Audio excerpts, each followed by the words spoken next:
Eu tenho abordado aqui algumas questões relacionadas às críticas que o partido que esteve no governo até 2016 faz sobre prejuízos à classe trabalhadora brasileira. E tenho abordado aqui também que quem diz defender os trabalhadores mais maltrata os trabalhadores. E eu queria trazer aqui, novamente, o tema dos aposentados dos fundos de pensão complementares das estatais. Petrobras, Banco do Brasil, Caixa Federal, Correios. Um texto de Almir Papalardo, no Brasil pra Valer, faz uma espécie de oração, os aposentados e as festas de fim de ano. E num dos trechos desta longa mensagem a esses aposentados, ele diz: quanto mais degraus o homem puder subir, melhor e mais prazerosa será a sua existência na face da terra. Este ciclo natural da vida, vivido por todos os cidadãos, não é permitido, por culpa dos poderes públicos, que seja estendido também aos esquecidos velhinhos e velhinhas, aposentados e pensionistas, senadora Thaídes, cuja aposentadoria ou pensão transformou-se num cruel castigo, longe de ser uma merecida recompensa, como era outrora, mentirosamente prometido aos trabalhadores. Mentirosamente prometido aos trabalhadores. Almir Papalardo. E ele segue, esses aposentados são relegados a uma expectativa de vida inferior, sem proteção dos mais poderosos, sendo sempre descartados por não constarem mais dos planos dos governos. Não são mais vistos com bons olhos por receberem de aposentadoria um salário mínimo e alguns até mais do que um piso pago pela Previdência. E eu quero dizer que, precisamente, os aposentados dos fundos de pensão. Eu recebi de uma aposentada, por esse sistema de aposentadoria complementar, uma carta dizendo que ela terá que trabalhar mais 4 anos para pagar o rombo criado no fundo de pensão Petros. E o que ela teria que receber, um total de R$ 15.973,72, porque ela pagou exatamente para ter uma aposentadoria melhor. Ela veio contribuindo desde que entrou na empresa, 30, 35 anos, ela pagou para ter este valor. As pessoas vão dizer, mas ela pagou. Porque essa é uma aposentadoria complementar, não é do INSS. Ela pagou por isso. Sabe quanto ela vai receber, senador? Sabe quanto? Agora em novembro? R$ 3.240. Porque desse total de 15, uma boa parte, talvez um terço disso ou um quarto disso, seja contribuições extras para poder tapar o rombo, no caso da Petrobras, do Fundo Petros. Então eu trago este exemplo aqui, porque aqui está a prova. Este é o contra-cheque. Está aqui o contra-cheque. E veja só, são esses líderes que levaram pessoas como esta aposentada, como foi descrito nesse texto sobre como vai ser o Natal dos aposentados e pensionistas, especialmente dos fundos de pensão, das estatais comandadas com patrulhamento político partidário. Não só isso. A senadora presidente do Partido dos Trabalhadores vai a uma reunião dos BRICS para difamar, caluniar, desmerecer as instituições brasileiras. Não é admissível que, de novo, não encontrando eco em nosso país para aquilo que foi submetido a um processo dentro da lei, do Estado Democrático de Direito, o ex-presidente da República, ele não está na prisão em Curitiba por não ter cometido nada. Ele não está lá por ser inocente. Senador Coaraci, que preside essa sessão, ele está lá porque houve um processo e outros virão na sequência. A Lava Jato continua. O saque na Petrobras continua sendo investigado. Agora mesmo a Operação Lava Jato encontra mais indícios sérios de corrupção na Petrobras. E a senadora vai aos BRICS para dizer para os BRICS que tudo vai ser destruído, que tudo o que foi acordado com os BRICS não vai ser feito pelo novo governo, que sequer assumiu. É um desserviço, um descrédito às nossas instituições, um descrédito ao Congresso Nacional, um descrédito ao Supremo Tribunal Federal, há um descrédito à Justiça nas diversas instâncias, ao Ministério Público, à Polícia Federal, a todas as instituições que aqui, como Estado de Direito, uma democracia que completou 30 anos de uma carta revolucionária do ponto de vista social, a Carta Cidadã, levantada pelo deputado Ulisses Guimarães. Essa carta está em vigor. Essa carta que garante os direitos civis, garante os direitos da ampla defesa, que foi conferido ao ex-presidente da República. E não me dá nenhuma alegria falar sobre esse tema. Não gostaria que o presidente estivesse no cárcere. Não gostaria. Até porque reconheço que fez muitas coisas que foram benéficas à população, mas isso não lhe dá imunidade. Isso não lhe garante a imunidade para não pagar pelos crimes cometidos. E a régua moral aqui se usa é a mesma para o amigo, para o correligionário e para o adversário. Senadora... Com todo o respeito, mas a senadora Gleisi Hoffmann prestou um desserviço ao ir numa reunião de BRICS com 5 países, da qual o Brasil faz parte, para denegrir a imagem do nosso país, a imagem das instituições brasileiras. Concedo a parte da senadora Vanessa Gradiotin. Muito obrigada, senadora Ana Amélia. Eu acho que o Brasil já está acostumado a ouvir o debate entre Vossa Excelência e mim, entre mim e Vossa Excelência, e sabe das divergências que nós temos em relação a algumas questões. Eu, ouvindo a senhora falar, senadora, eu não posso deixar de solicitar a parte que, de forma tão gentil, Vossa Excelência me concede, assim como Vossa Excelência faz quando eu estou na tribuna e Vossa Excelência está aqui. É verdade, senadora Gleisi. Vanessa, senadora Vanessa. Veja, eu estou falando nela. Primeiro, acho que não sei exatamente de que reuniões a senadora Gleisi, presidente nacional do Partido dos Trabalhadores, foi participar, mas certamente não foi uma reunião governamental.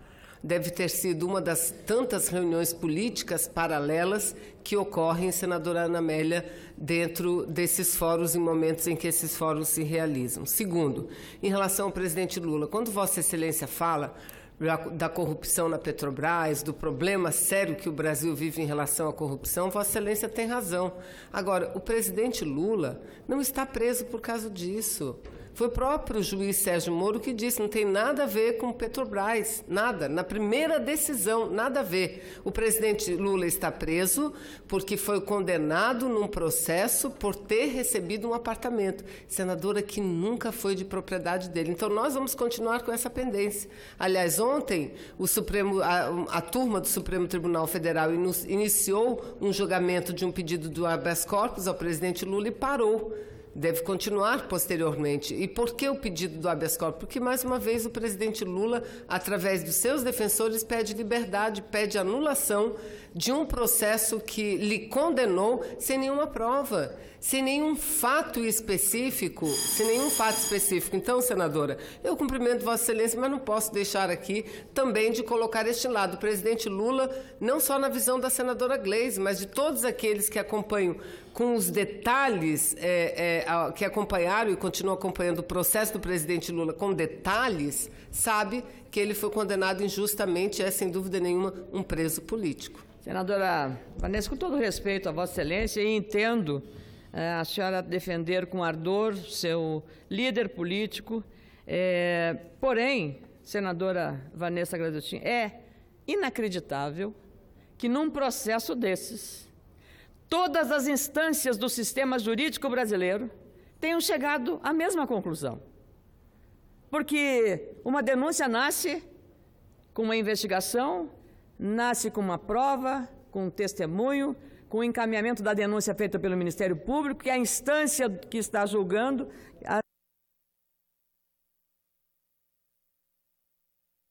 instância do Judiciário lá em Curitiba, que vai para o Supremo Tribunal Federal, que distribui para vários ministros. E aí há também, entre os ministros da Suprema Corte, algumas divergências, mas há uma votação, e essa votação prevalece com respeito à maioria. Então, não seria razoável que esta condenação não tivesse fundamentada em aspectos jurídicos consistentes de provas testemunhais, de provas materiais, de depoimentos, de tudo que foi necessário para consolidar e confirmar uma condenação que representou a prisão lá em Curitiba. Então, respeitosa eu sempre tive, tenho sempre mantido uma posição respeitosa de fazer o contraditório. O que foi a senadora aqui foi o contraditório. O ponto de vista dela, mas eu contra-argumento com essa sustentação, com essa argumentação. E concedo a parte ao senador Ataídes Oliveira. Senadora Ana Amélia, eu evidentemente coaduno com Vossa Excelência. Não me causa surpresa a senadora Gleice, a nossa colega, difamar o nosso país lá fora. Não me causa surpresa.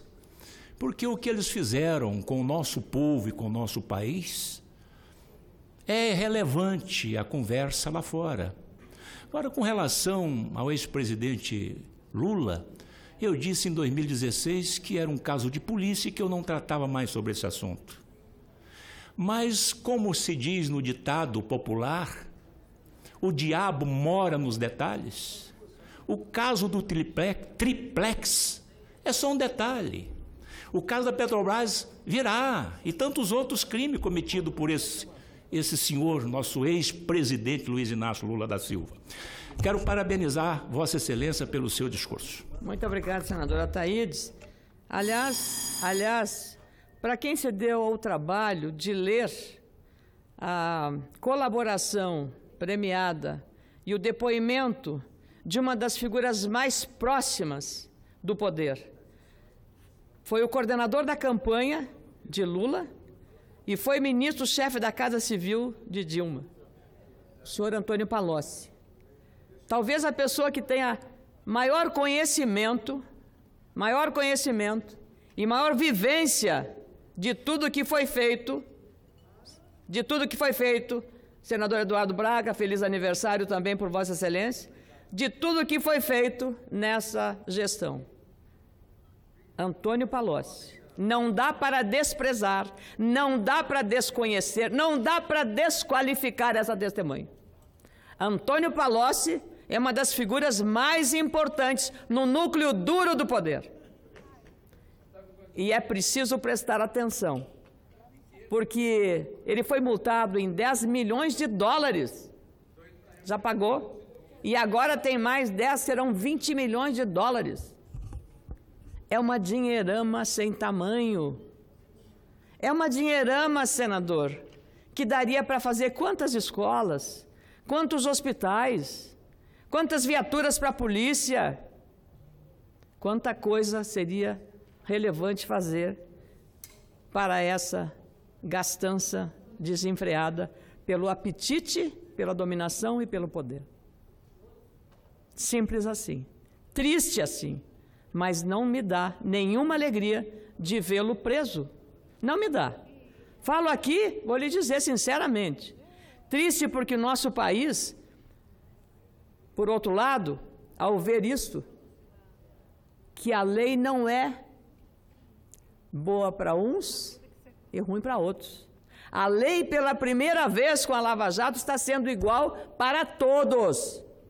Olha os matizes que estão envolvidos na Lava Jato, de A a Z, de todos os partidos.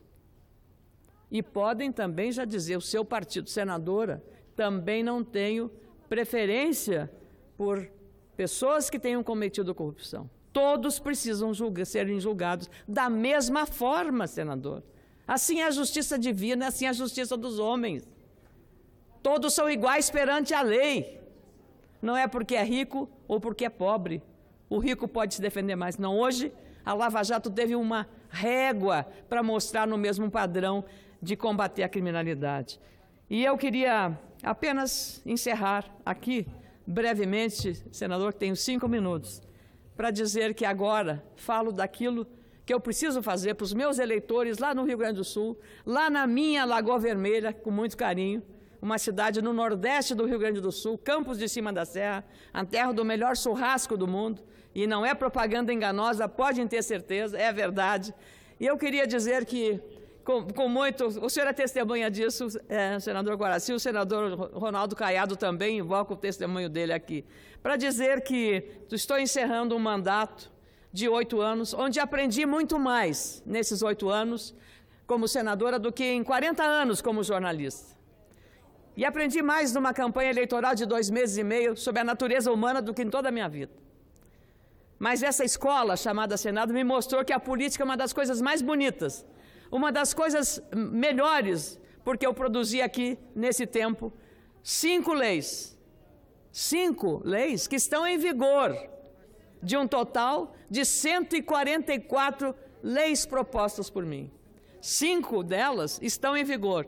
É preciso entender para o leigo que uma lei que nasce no Senado precisa passar por várias comissões nessa casa, que não é fácil, depois vai para a Câmara, para outras comissões, às vezes passa pelo plenário quando há conflito de interesse. Eu tenho 5 leis e uma emenda constitucional, que ontem examinamos aqui a questão dos municípios, sou senadora municipalista, para aumentar os recursos para os municípios brasileiros.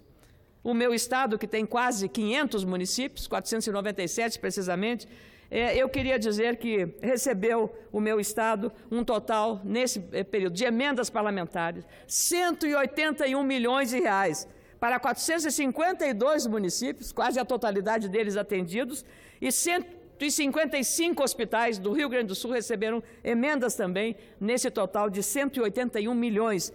E queria fazer uma referência que me deixou extremamente grata, feliz até, porque o economista Edércio Bento, que eu não conhecia, do Ministério do Planejamento, da Secretaria de Gestão desse ministério, teve o trabalho como exemplar servidor público, aluno de um MBA do UniCeub, de preparar um levantamento com um aplicativo, vendo a origem da emenda, saindo daqui, da casa, e até a ponta onde era destinada a emenda. Aqui são 81 senadores, são 513 deputados. Ele juntou todos e fez esse aplicativo para fazer o rastreamento da emenda, porque havia algumas irregularidades na aplicação de emendas. No meu caso, 90% das emendas que o meu gabinete enviou para o Estado tiveram efetividade, ou seja, foram aplicadas, o dinheiro não se perdeu no caminho. E então eu agradeço ao Edércio pela contribuição que me deu ao fazer esse levantamento.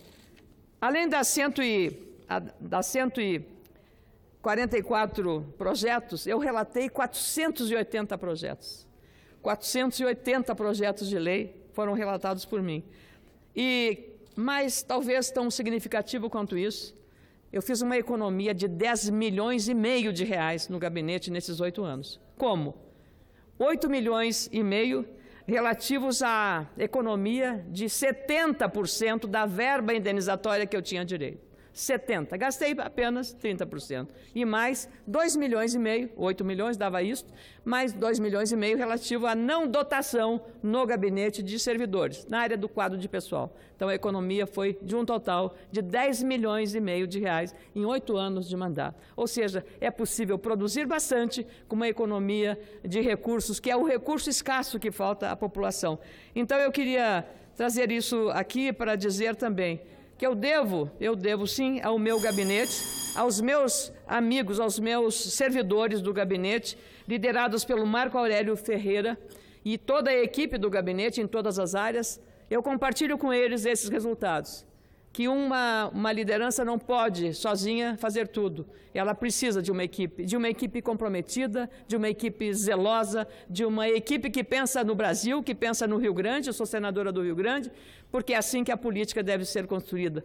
E agradecer especialmente a milhares e milhares de seguidores meus no Facebook. São muitas as cartas que eu estou respondendo todas, seja pelo Facebook, mais de 600 mil seguidores orgânicos, seja no Twitter, seja no Instagram, agora também vendo que o YouTube é uma outra arma, um outro instrumento extraordinário, onde muitos acompanham os meus pronunciamentos aqui. Então eu queria, de novo, agradecer a vocês que me seguem, a vocês que me acompanham, a vocês que me mandam mensagens de todo o Brasil, do Pará, como eu recebi hoje do Pará, de Pernambuco, de Alagoas, do Rio Grande do Norte, de todos os lugares.